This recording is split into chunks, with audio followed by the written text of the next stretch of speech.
Hello everyone, I am Dr. Yogita Javane and welcome back to our channel The Excellent. Today we are going to discuss about role of teachers in school management and administration.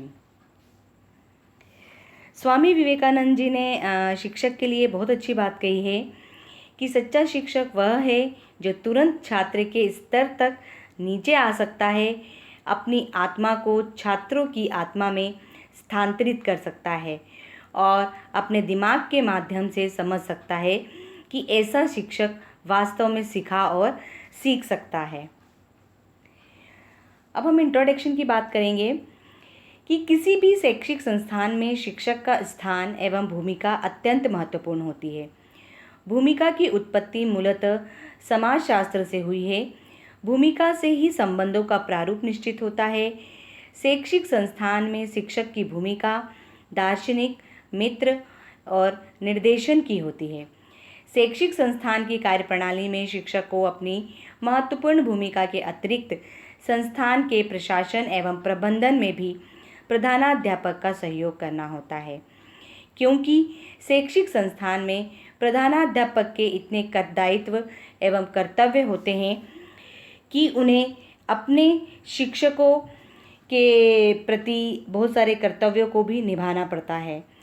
उन्हें अपने शिक्षकों के सहयोग की आवश्यकता पड़ती है। अतः शैक्षिक संस्थान का प्रधानाध्यापक अपने उत्तरदायित्व एवं अधिकारों को अपने शिक्षकों को सौंपता है तथा प्रत्येक कार्य के लिए स्वतंत्र प्रभारी के रूप में नियुक्त करता है। अतः इससे यह स्पष्ट होता है कि शैक्षिक प्रशासन एवं प्रबंधन में हम लोग प्रधानाध्यापक के साथ साथ शिक्षकों को भी अपनी भूमिका का निर्वाह करना पड़ता है। The role of teacher in educational administration and management. इस एजुकेशनल एडमिनिस्ट्रेशन एंड मैनेजमेंट में टीचर का भी रोल होता है। वह भी टीचर कई तरह के रोल निभाता है, जैसे role of teacher in educational planning, role of teacher in educational administration, role of teacher in educational management, role of teacher in educational supervision and role of teacher in evaluation and then role of teacher in guidance. अब हम सबसे पहले इसमें role of teacher in educational planning के बारे में देखेंगे। Role in teacher in education planning में before reopening of the school. इसके पहले, इसको समझने से पहले हम लोग जान लेते हैं कि नियोजन में क्या भूमिका होती है टीचर की। तो एक शैक्षिक संस्थान के प्रधानाध्यापक का कर्तव्य होता है कि वह शैक्षिक संस्थान की शिक्षा व्यवस्था का जो नियोजन है, वो शैक्षिक संस्थान के विभिन्न कार्यों के संपादन से पहले वो क्या करता है, उसका नियोजन करें। अतः उन्हें सत्रीय नियोजन को तैयार करना चाहिए। पूरे वर्ष के जो सत्रीय नियोजन को उनको रेखांकित करना चाहिए कि किस तरीके से हम पूरे सत्रीय में पूरे नियोजन कर सकते हैं। तो उन्होंने सत्रीय नियोजन को निम्नलिखित भागों में विभक्त किया है। फर्स्ट है before reopening of the school, शैक्षिक संस्थान खुलने से पूर्व। इसमें क्या करना पड़ता है, पहले कि प्रवेश संबंधी जितने भी नियम होते हैं, तिथियां होती है, प्रवेश की परीक्षा, प्रवेश समिति, इसका क्या करना होता है, निर्माण करना होता है। इसके बाद फर्नीचर तथा साज सज्जा, टूटे हुए फर्नीचरों को ठीक कराना। प्रधानाध्यापक क्या करता है, इन कार्यों का उत्तरदायित्व वरिष्ठ अध्यापकों को सौंप देता है। इसमें वे क्या करता है कि आवश्यक सामग्री होती है, उपस्थिति रजिस्टर होता है, जैसे डायरी है, चौक है, ब्लैक बोर्ड है आदि की क्या करता है, ये व्यवस्था करता है। पूरे शिक्षा सत्र का वो एनुअल कैलेंडर तैयार करता है और पूरे सत्र की जितनी भी क्रियाएं होती है, कार्यक्रम होता है तथा अवकाश की जो तिथियां होती है, उसका विवरण उस कैलेंडर में दिया जाता है। यहाँ पर आवश्यकता अनुसार उसको यदि लगता है कि उन्हें शिक्षक या अन्य कर्मचारियों को भी आवश्यकता है तो वे उनकी भी नियुक्ति कर सकता है। इसके बाद ये सेकंड पॉइंट है role of teacher of a reopening of the school. यहाँ पर स्कूल खुलने से किस समय किन किन कार्यों को करना पड़ता है। तो यहाँ पे शैक्षिक संस्थान खुलने पर अपने अपने कार्यों को यहाँ पे सुचारू रूप से करना यहाँ पर क्या करते हैं, प्रारंभ करते हैं और अपने कार्यों का पर्यवेक्षण एवं समस्या का समाधान निकालते हैं। फिर अपने कार्यों के संचालन के लिए क्या करते हैं, हो सकता है इनको आवश्यकता पड़े प्रधानाध्यापक से सलाह लेने की, तो वे प्रधानाध्यापक से क्या करते हैं, सलाह भी ले सकते हैं। इसके बाद थर्ड पॉइंट आता है role of teacher in during of the teaching session of the school. यहाँ पे शैक्षिक संस्थान के शिक्षण सत्र की अवधि में शिक्षक की क्या भूमिका होती है। एक शैक्षिक संस्थान के कार्य के लिए जो एक शिक्षक नियुक्त किए जाते हैं, उन्हें शिक्षण कार्य के साथ साथ यहाँ पर प्रशासन संबंधी उत्तरदायित्वों को भी क्या किया जाता है, इन्हें सौंपा जाता है और उनकी व्यवस्था भी करना उनका ही कार्य होता है। यहाँ पे शिक्षकों को आंतरिक परीक्षा के साथ साथ यहाँ पर प्रशासनिक कार्यों को भी यहाँ करना होता है और उसके साथ साथ उनको निरीक्षक का कार्य भी करना होता है। नेक्स्ट फोर्थ पॉइंट है role of teacher in the end of the teaching session of the school. शैक्षिक सत्र के अंत में शिक्षक की क्या भूमिका होती है। यहाँ पे जब शैक्षिक सत्र जो होता है वो अंतिम चरण में यहाँ शिक्षकों को प्रशासन संबंधी अहम भूमिकाओं का निर्वाह करना होता है। जैसे हम बोल सकते हैं जो खेलकूद प्रभारी होता है उनको वार्षिक प्रतियोगिताओं का आयोजन करवाना तथा छात्रों के प्रोत्साहन के लिए पारितोषिक वितरण भी करना होता है। सांस्कृतिक कार्यक्रम प्रभारी अगर कोई है तो उसे सांस्कृतिक कार्यक्रमों का आयोजन कराना, उससे संबंधित जो भी उनको पारितोषिक वितरण करना है वो कार्य करना, शिक्षकों को अपनी कक्षाओं का परीक्षाफल तैयार करना और उसकी तालिका को बनाने का कार्य भी कौन करता है, एक शिक्षक करता है। तो इस प्रकार एक एजुकेशनल प्लानिंग में टीचर पूर्व और मध्य में और उसके पहले और उसके बाद में किस तरीके से किन किन कार्यों को करता है, ये इसमें बताया गया है कि उसको पहले से ही प्लानिंग करनी होती है। इसके बाद नेक्स्ट आता है role of teacher in educational administration. इसमें शैक्षिक प्रशासन में शिक्षक की महत्वपूर्ण भूमिका होती है। शिक्षक को भी प्रधानाध्यापक की भांति शैक्षिक संस्थान के विभिन्न कार्यों में अपनी महत्वपूर्ण भूमिका का निर्वाह करना होता है। वह प्रशासन के अंतर्गत राज्य तथा केंद्र सरकार द्वारा जो भी नियम होते हैं, आदेश होते हैं, अध्यादेश प्राप्त होते हैं, उनका क्या करता है, अनुपालन करता है। और इसके अतिरिक्त शैक्षिक संस्थान की प्रबंध समिति जिन कार्यक्रमों का नियोजन करती है उनका भी इनको क्या करना होता है, पालन करना होता है। प्रशासन संबंधी कार्यों के लिए भी शिक्षकों को नियुक्त किया जाता है। और इसके बाद फिर हम लोग मैनेजमेंट की अगर हम लोग बात करें तो यहाँ पे आता है role of teacher in educational management. Role of education and management में अगर हम लोग बात करें तो इसमें आता है कि इसमें फर्स्ट पॉइंट है ऑर्गेनाइज द स्कूल टीचर। यहाँ पे विद्यालय शिक्षक की व्यवस्था की बात कर रहे हैं कि इसके अंतर्गत समय सारणी का प्रभारी शिक्षक जो रहता है वो क्या करता है, क्लास टाइम टेबल बनाना, टीचर के अनुसार उसको तैयार करता है। जो शिक्षक फर्नीचर तथा साज सज्जा का प्रभारी होता है वो क्या करता है, फर्नीचर की व्यवस्था करता है। आवश्यकता पड़ने पर उसे अगर लगता है कि नए फर्नीचर की आवश्यकता है तो नए फर्नीचर की वो क्या करता है, व्यवस्था करता है।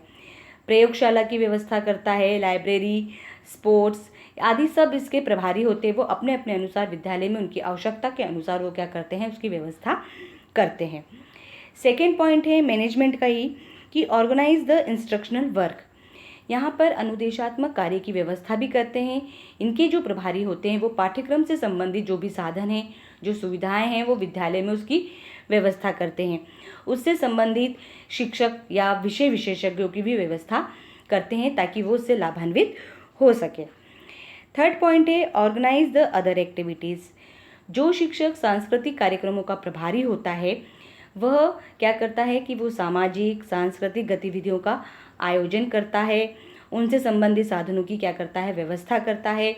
अगर कोई छात्र कल्याण प्रभारी भी अगर नियुक्त किए जाते हैं तो यहाँ पर उनको क्या किया जाता है, छात्र संघ की कठिनाइयाँ और उनकी आवश्यकताओं को वो लोग देखते हैं और आवश्यक होने पर वे उनकी सहायता भी करते हैं।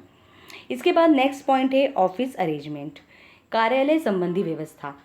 प्रत्येक कक्षा का एक शिक्षक क्या होता है, नियुक्त किया जाता है जिसको उस कक्षा का उत्तरदायित्व दिया जाता है। कक्षा में अनुशासन बनाए रखना, फीस लेना, उपस्थिति रजिस्टर बनाना, रिजल्ट बनाना, ये सारे कार्य किसको किए जाते हैं, ये जो शिक्षक नियुक्त किए जाते हैं उनको किए जाते हैं।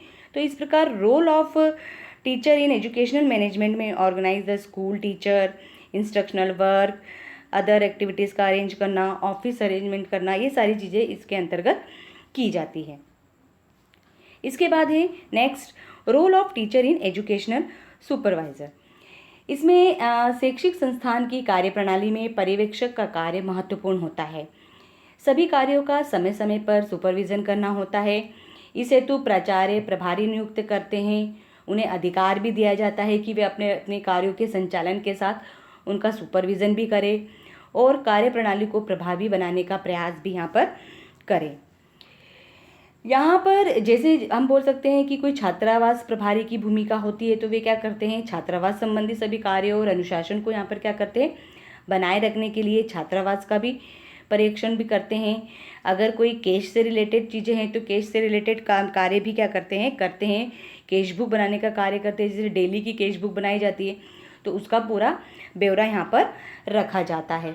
तो इस प्रकार हम लोग ये कह सकते हैं कि यहाँ पर अगर हम लोग देखें तो एक एजुकेशनल सुपरवाइज़र के रूप में भी इसकी एक महत्वपूर्ण भूमिका होती है, मतलब एक पर्यवेक्षक के रूप में भी एक महत्वपूर्ण भूमिका होती है। तो इस प्रकार एक एजुकेशनल एडमिनिस्ट्रेशन एंड मैनेजमेंट में एक शिक्षक प्लानर के रूप में भी होता है, एक एडमिनिस्ट्रेटर के रूप में भी मौजूद होता है, और एक मैनेजमेंट, सुपरविज़न, एक अच्छा इवैल्यूएशन, एक अच्छे गाइडेंस के रूप में भी अपनी एक महत्वपूर्ण भूमिका यहाँ पर क्या करता है, निभाता है। अब इसके बाद आता है नेक्स्ट पॉइंट हमारा, role of teacher in evaluation. Role of teacher in evaluation में यह है कि एक शैक्षिक प्रक्रिया में मूल्यांकन क्या होता है, एक महत्वपूर्ण कार्य होता है। इसमें क्या होता है कि मूल्यांकन के अंतर्गत यहाँ पर जो भी शैक्षिक संस्थान की कार्यप्रणाली की प्रभाविता का यहाँ पर क्या किया जाता है, आकलन एवं मापन किया जाता है। यहाँ पर संस्थान का जो मुख्य आधार होता है, अगर हम लोग देखें तो छात्रों की शैक्षिक उपलब्धि यहाँ पर मानी जाती है। छात्रों की उपलब्धि का जो मूल्यांकन है वो आंतरिक और बाह्य परीक्षाओं द्वारा यहाँ पर किया जाता है। यहाँ पर फिर टीचर के लिए भी बात कहिएगी कि टीचर जो रहता है वो प्रश्न पत्रों की रचना करनी होती है, उनको छात्रों की यहाँ पर जो उत्तर पुस्तिकाएँ होती हैं उसका आकलन करना होता है, और उससे संबंधित यहाँ पर इसको क्या करना होता है, रिजल्ट भी तैयार करना होता है। इसके बाद role of teacher in guidance. यहाँ पे निर्देशन में शिक्षक की भूमिका की बात कर रहे हैं। तो यहाँ पर सबसे पहली चीज़ तो आती है कि यहाँ जो ये टीचर होता है वहाँ पे जो गाइडेंस के रूप में होता है, उनको छात्रों के साथ व्यक्तिगत संबंध स्थापित करना होता है। उसके बाद यहाँ पर इन्होंने ये भी बताया कि गाइडेंस के रूप में अगर टीचर होता है तो यहाँ कुसमायोजित बालकों का यहाँ पर वो क्या करते हैं, पता लगाने का काम भी किनका होता है, इन्हीं शिक्षकों का होता है। फिर यहाँ अभिभावकों से भी संपर्क स्थापित करने का काम इन गाइडेंस जो भूमिका एक गाइडेंस के रूप में इनकी जो भूमिका होती है वो भी यही काम करते हैं कि वो अभिभावकों से क्या करते हैं, संपर्क स्थापित करते हैं, और शिक्षकों को कक्षा में शिक्षण हेतु एक अच्छा वातावरण तैयार करना होता है। ये भी इन्हीं का काम होता है। छात्रों को उनकी रुचि एवं विषयों से संबंधित व्यवसायों एवं शैक्षिक अवसरों की सूचना प्रदान करना आदि कार्यों में शिक्षकों की एक महत्वपूर्ण भूमिका होती है, और ये भूमिका का निर्वाह उनको करना होता है। इस प्रकार अगर हम लोग देखें तो शिक्षक राष्ट्र एवं समाज का निर्माता है, छात्रों के भविष्य का निर्माता और संस्कृति का आधार स्तंभ होता है। शिक्षा ही वह आधार स्तंभ है जिस पर समाज का विकास और शैक्षिक संस्थान का विकास निर्भर करता है। इसलिए कहा जाता है कि कोई भी समाज या शैक्षिक संस्थान शिक्षकों से ऊपर नहीं हो सकता है। Thank you everybody for watching, and please like, share and subscribe to the Excellent.